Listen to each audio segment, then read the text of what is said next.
What's up, everyone?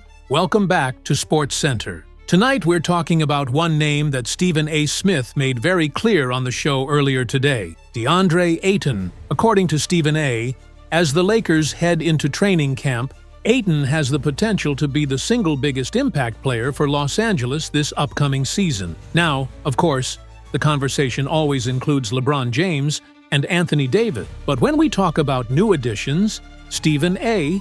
believes Ayton stands out above the rest. The Lakers desperately needed a center, and in his words, they might have landed the best possible option available. Whether through trade or free agency, Ayton was the kind of player Los Angeles had to find, and they managed to secure him under very unique circumstances. Stephen A. reminded viewers that if the Lakers had actually traded for Ayton, the narrative would have been that the franchise just paired magic with Kareem all over again. But because Portland waived him, people now look at it differently, almost as if Ayton carries baggage. That, Stephen A. argued, is unfair context. He didn't want to be in Portland. They didn't see him as a long-term fit, and ultimately, he ended up on the open market. Now, with a fresh opportunity on a contending team, Ayton understands what's at stake. Stephen A. pointed out that Ayton himself has admitted this could be his last real chance to prove he belongs in that upper tier of big men.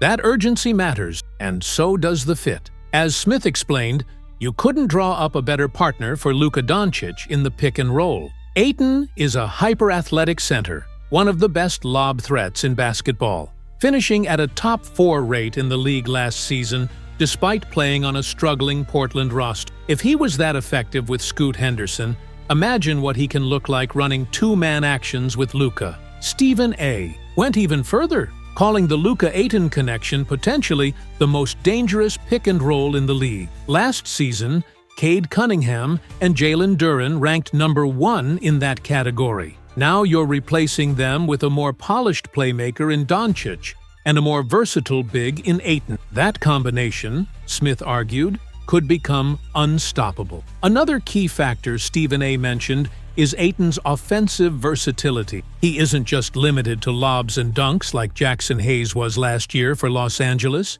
Teams eventually figured out Hayes' limitations, and his production plummeted.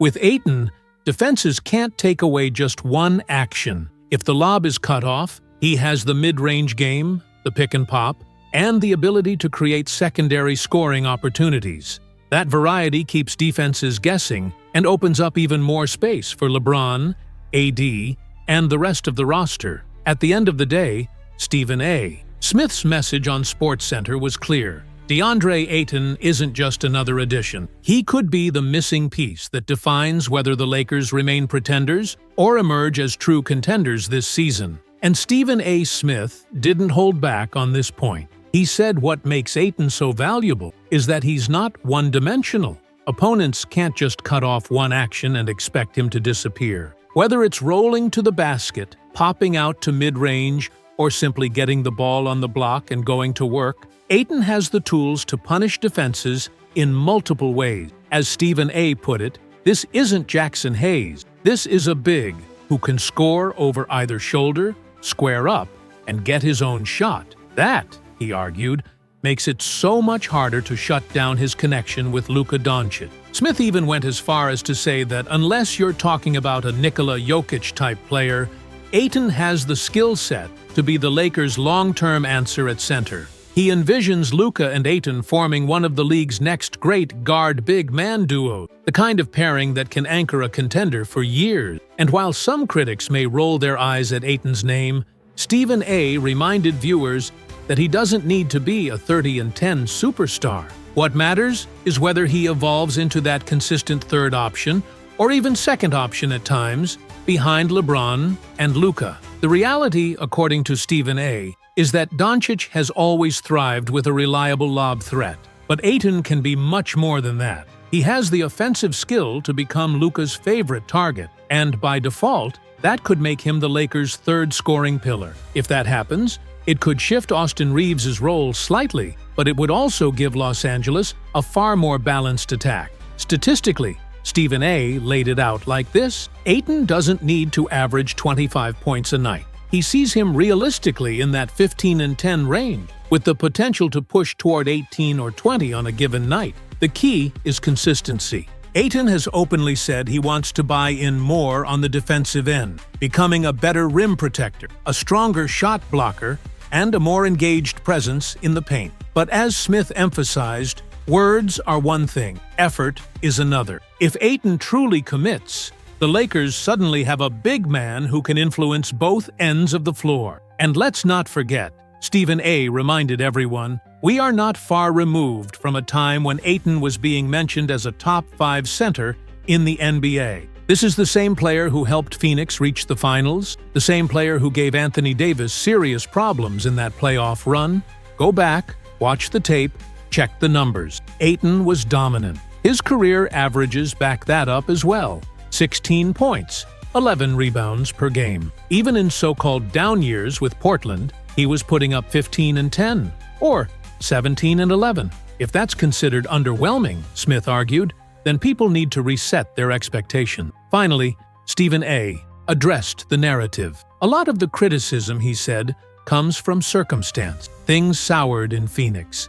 The relationship with Monty Williams deteriorated, and by the end, Ayton was painted as the scapegoat. Then, in Portland, the fit was never right. He didn't want to be there, they didn't view him as a long-term piece, and it showed. But now, on a Lakers roster built to contend, the slate is clean. For Stephen A., that means the excuses are gone, and Ayton has a golden opportunity to remind everyone just how good he really is. And Stephen A. Smith brought it all home with this: context matters. He pointed out how quickly narratives can flip in the NBA. Ayton was once seen as a franchise cornerstone in Phoenix, putting up 18 and 10 during a finals run. But a sour relationship and organizational dysfunction turned him into a scapegoat. Then Portland never truly invested in him. It was a stopgap situation, not a long-term plan. Now in Los Angeles, Stephen A. argued, Ayton has the rare chance to rewrite the story. Smith emphasized that people need to step back and realize what the Lakers actually pulled off here. In less than half a year, Los Angeles landed Luka Doncic and DeAndre Ayton, the number 1 and number 3 overall picks from their draft class. If this had happened on any team not named the Lakers, the headlines would already be screaming, "Dynasty!" Yet because it's Los Angeles, people are brushing it off. To Stephen A., that double standard is glaring. He went further, reminding fans that fit is everything. Not every collection of stars works. He even used Phoenix's Bradley Beal experiment as a warning. But Luka and Ayton?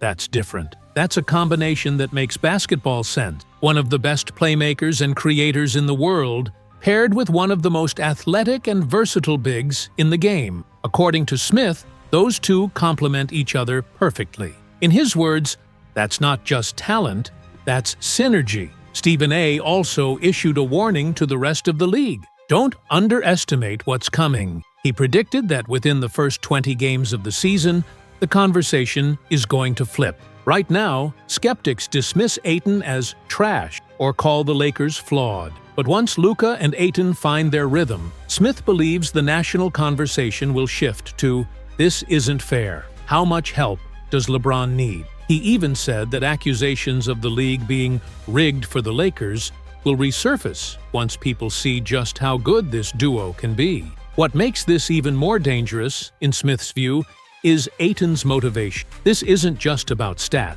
it's about redemption. Ayton knows he has to rebrand himself, reestablish his reputation, and prove he's worth another major contract. Add in the fact that Luka is the exact type of playmaker who can maximize Ayton's skill set. And suddenly, the stage is set for the best version of DeAndre Ayton we've ever seen. Smith didn't stop there. He said that Ayton's impact won't just be about points and rebounds, it's about efficiency, consistency, and defensive presence. If he locks in as a rim protector while giving the Lakers 16 and 11 every night with strong playoff-level performances, that could be the missing piece for Los Angeles. Stephen A. even floated the idea that the Lakers, with a healthy and motivated Ayton, could make a run at a championship as soon as this season. His conclusion was clear: stop looking at Ayton through the lens of what went wrong in Phoenix or Portland. Look at what's possible now. A fresh start, a perfect fit with Luka.